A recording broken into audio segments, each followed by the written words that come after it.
the American ex-president. In that survey, 53% of Americans consider it a mistake to have gotten involved in the invasion of Iraq. Today, about 76% of Russians, they are in support of the war in Ukraine. But maybe 10 years or 20 years down the line, the case might be different. Because right now, even the Russians, they're having some reversals in the invasion of Ukraine. The researcher, that's myself, I explore sonic therapeutic intervention for global peace and harmony. Definition of concepts. Global peace is a phenomenon that enables living entities to experience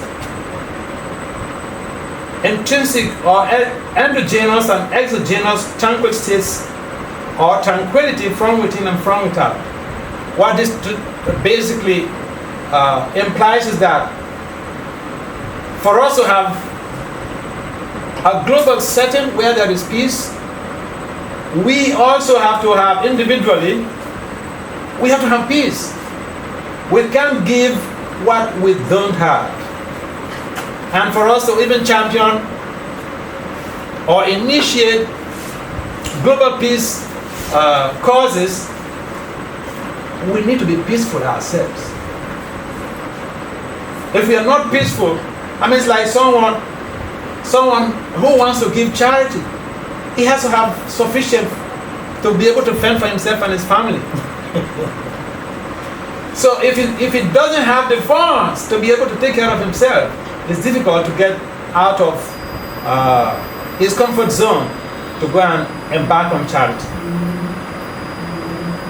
Peace is a two-dimensional phenomenon with both unprejudiced and prejudiced measures that humans need to learn in certain micro to macro meanings.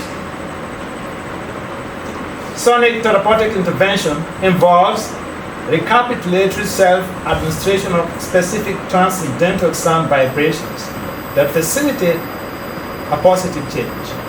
And I made a reference to one of my very recent publications with the World Academy of Science, Engineering and Technology in London. Now, when we talk about sonic therapy or sonic therapeutic intervention, sonic comes or is derived from the word sound. If you Google sonic therapy, you will have a lot of, applications even in the medical field. And within the Indian cultural setting, within the traditional Indian setting, we have a lot of exposition to sonic therapy. Like people chant, "Oh," that is sonic therapeutic intervention. We are invoking some transcendental sound to be able to create auspiciousness. The specific sound vibrations used in the study were Hare Krishna, Krishna Krishna, Hare Hare, Hare Rama, Rama Rama, Hare Hare. That's taken from Prabhupada's database 2020. Problem statement.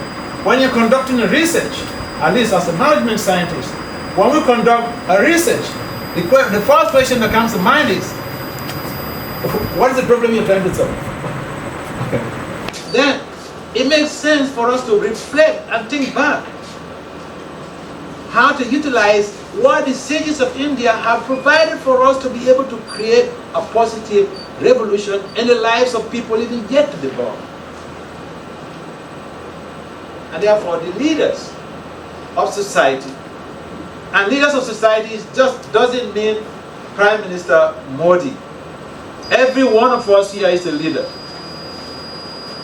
And so we have a commitment. We owe a duty to be able to create an avenue where people will get to understand that we are passing through difficulties due to our own past activities, past actions.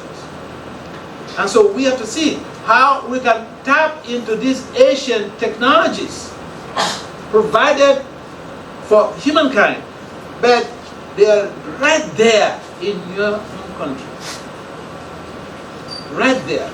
And therefore it is important for us to understand that as leaders or as prospective leaders, we have to see the possibilities and create avenues how we can help the world for a redirection in a misdirected civilization.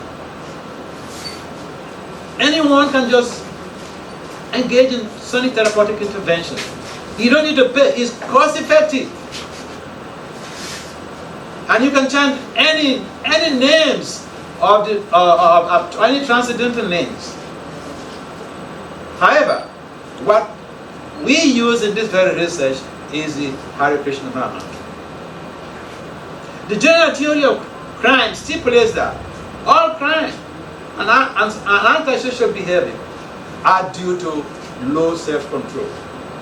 Now the criminologists are aligning with the sages of India.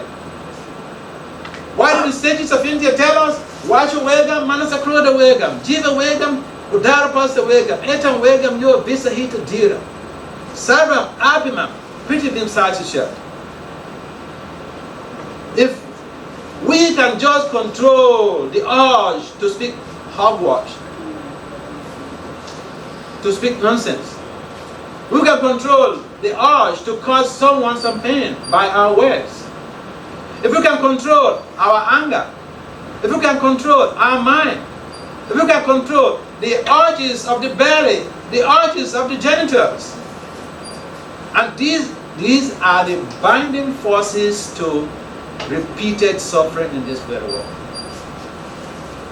So we find that, look, someone gives birth to a child, a bouncing baby boy, and he goes outside of his own control and kills the baby in a car. It's true. Lock the baby up in a car. It's true. And now, what happens? You kill somebody, and if even you are not caught, you will take birth to be killed in the same way. So it's a chain of terrible reactions. You know, we were discussing with Dr. Anita, and we mentioned how the human form of existence is just a complex situation. And we seem to be very happy about being born humans. But think about it. Every step you take in this world could be dangerous, because we are bound to commit mistakes. We are bound to pay for the price of all our mistakes, whether we like it or not. So, the general theory of crime basically brings to bear that we need to raise our consciousness raising. And that consciousness raising becomes very much easy when we embark on sonic therapeutic intervention. When we embark on reciting some Vedic mantras. It's just such a simple thing. See, Western scholars, they come to India and they take what you have in your books and they go to mastermind something and call it their theory. They call it their theory. They just paraphrase some things, they change some few things from your scriptures, and they say, this is my theory. Read about emotional intelligence. It's all from your own scriptures, your Puranas. And so it is important for us to, utilize what we have for our collective growth.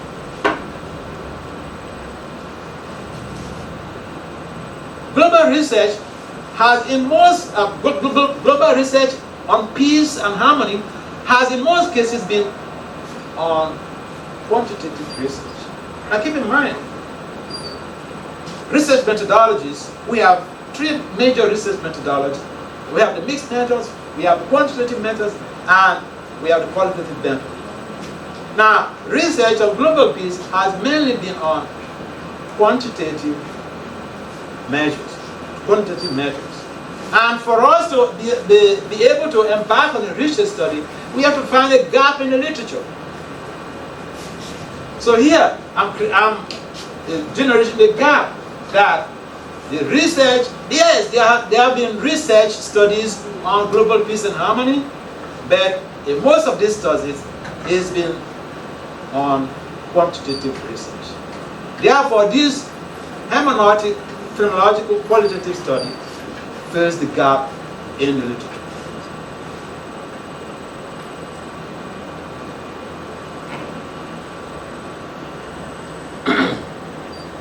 The purpose of the study, a purpose statement, grounded in Gottfriedson and Hitchens, 1980, that's a typographical error there, it should be 1990. Grounded in Gottfriedson and Hitchens, 1990, self-control and purpose, 1975, sonic therapeutic intervention frameworks. The purpose of the study, is to explore sonic therapeutic intervention practitioners' lived experiences regarding the value of sonic therapeutic intervention for global peace and harmony. And what traditionally happens with sonic therapeutic interventions is that it helps to build them up with serenity of purpose. You find all of these sages, a real genuine sage, they're very tolerant. They don't get driven into catastrophes by some little pimpering. They're very tolerant. And so what is lacking today is that a lot of people are highly maladjusted. A lot of people want the whole world to adjust themselves to fit their purpose. But we don't want to adjust ourselves to fit the purpose of others. And therefore, it is important for us to understand the undertones of these two frameworks so as to be able to help us in understanding the research of this study.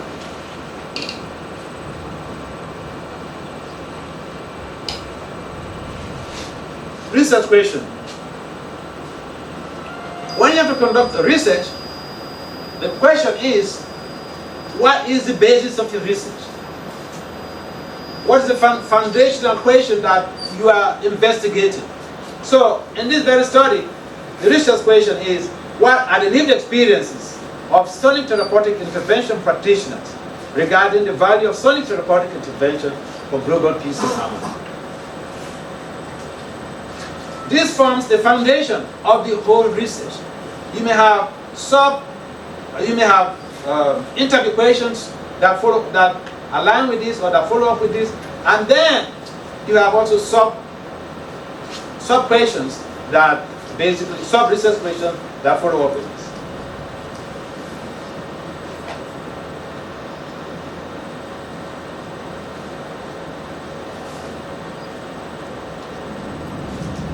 Now the methodology.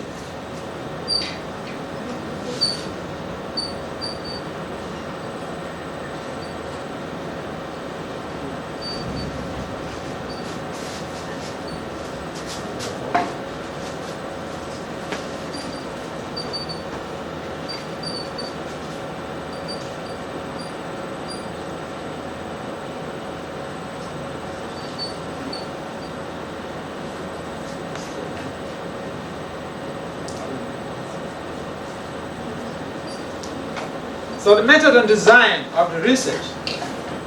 So in every research, especially in the management sciences, we have a method, and then we have the design of the research.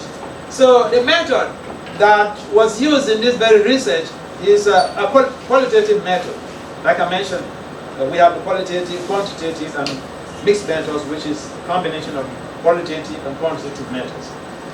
And the design of the study is hermeneutic phenomenological study.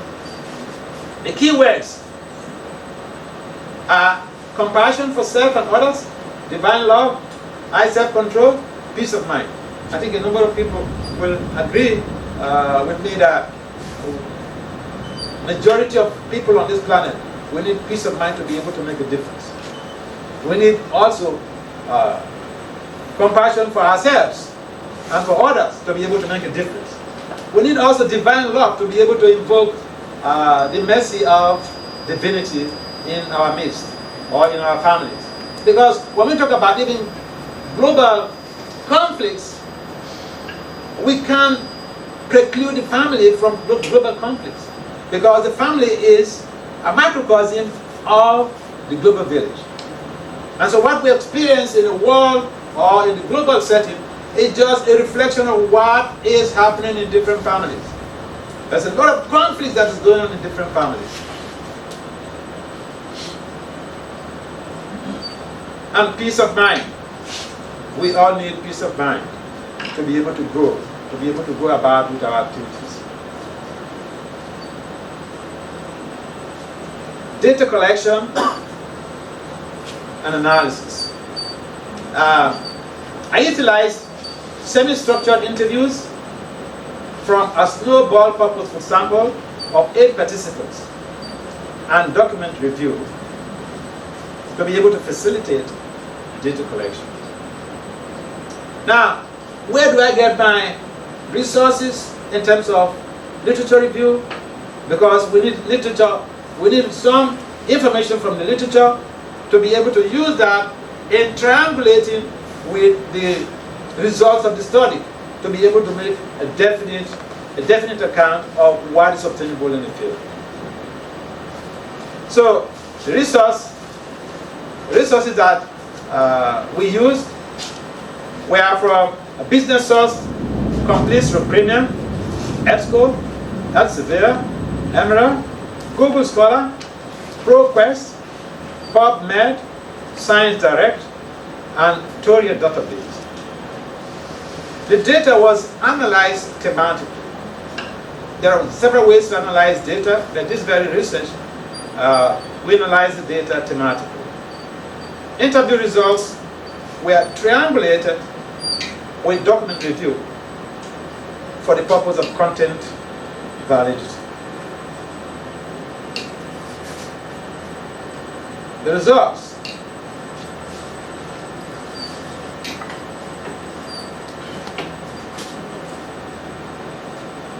Sonic therapeutic intervention enable consequentiality mindset. Now, what does that mean? Sometimes we get into argument, even with your spouse, or even with your family, with your kids, or with your parents. You get into argument, but sometimes you don't know what the consequences are going to be. Now, from the result of this study, it shows that sonic therapeutic intervention enables consequentiality mindset.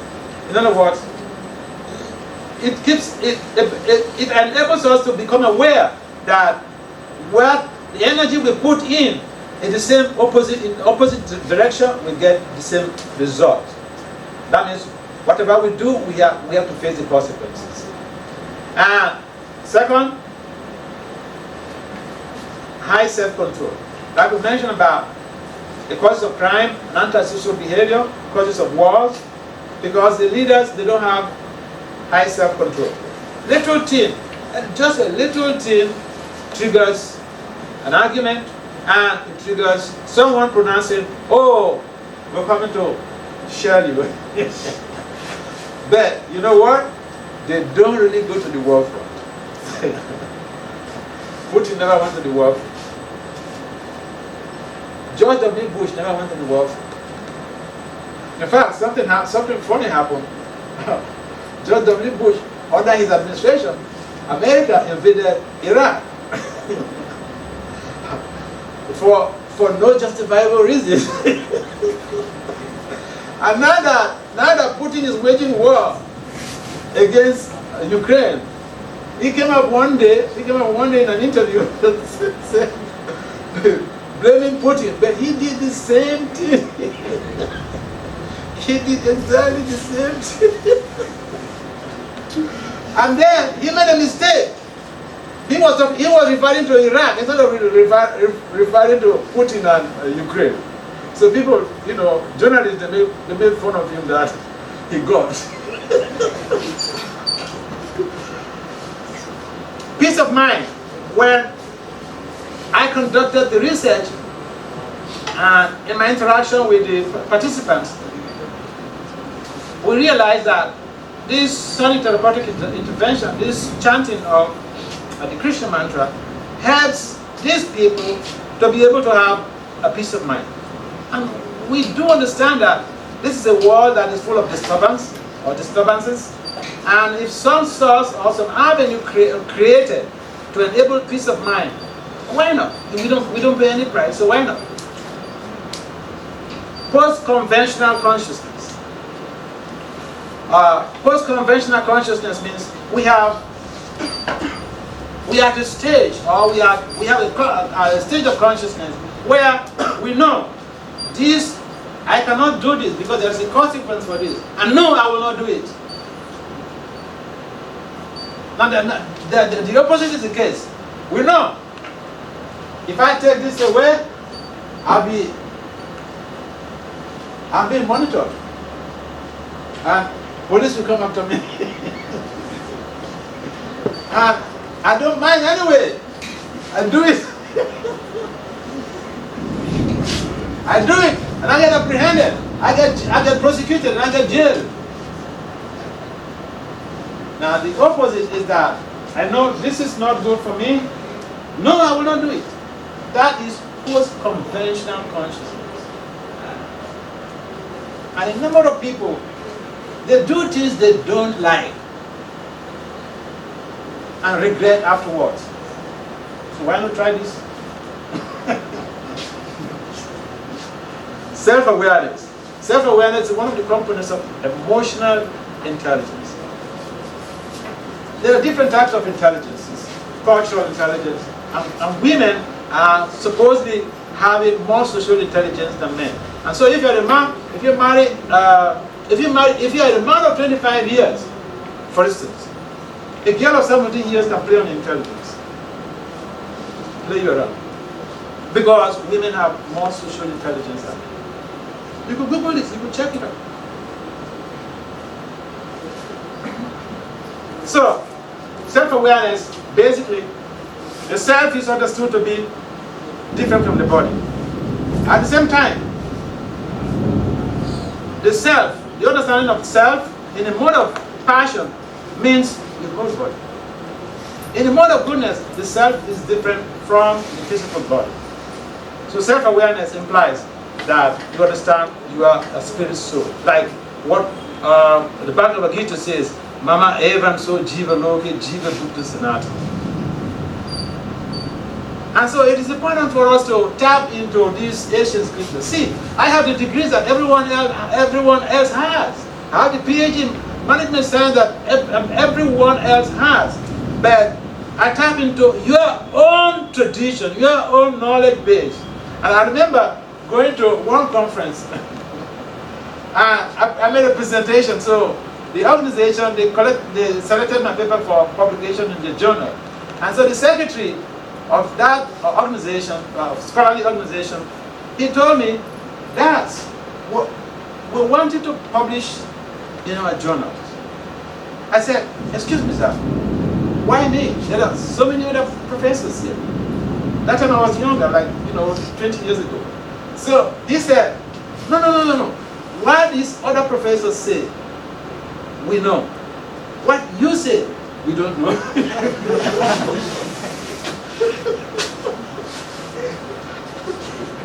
So, I tap from your own tradition, from your own Puranas, your own sonic therapeutic interventions.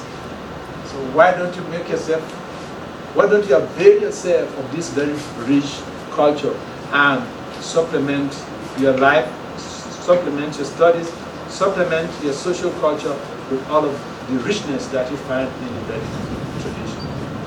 Thank you very much. Any comments or questions?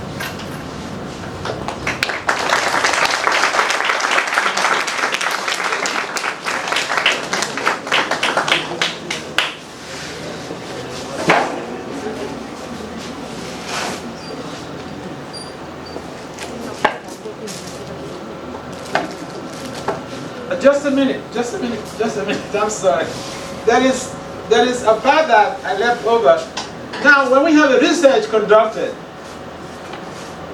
based on my training at Walden University, in fact, when we have to register for a PhD candidate in Walden, if your research is not going to impact on social change, no, they will not admit you. They will not admit you. So, social change implications of this research. Basically, positive social change through enhanced global peace and harmony management, more significant peace leadership. This research, if implemented, will enhance peace leadership and result-oriented decision making. Also, the study results have the potential to de-escalate death toll and depression associated with wars. The study results will mitigate the identity crisis and maladjustment that trigger wars and conflicts.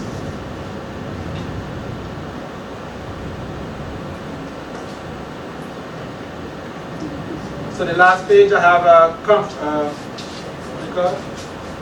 references. Whatever you say, you have to prove yourself. Where are the scholars that you are climbing on your shoulders? So we have a reference page, 2 pages for the references.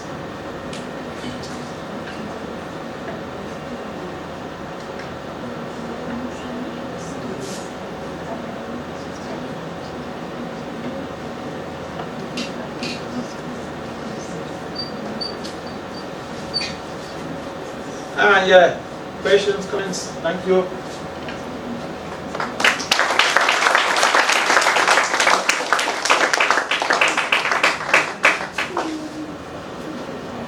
So any questions from the audience? No questions? So either you understood everything or you understood nothing. What it is? No question implies this. You have understood everything or nothing? Anyway, it was a wonderful talk and I think it was something very unusual. We never heard lecture of this kind, which actually giving us a pressure of thinking. Now we need to think and rethink of what we are doing, what we should do, what we should not do and all this. So I think it's a very informative for the students also. I think your people have enjoyed his lecture. So thank you very much, Professor, for your coming here and giving this wonderful lecture. May I now request Professor Debashish Nandi to please hand over a memento, a small token of love from our institute to you.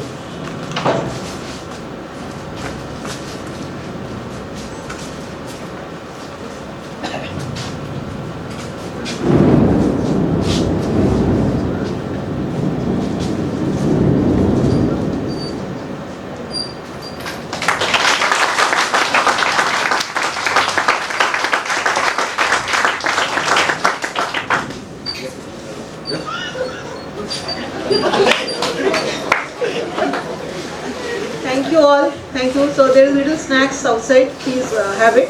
Thank you very much.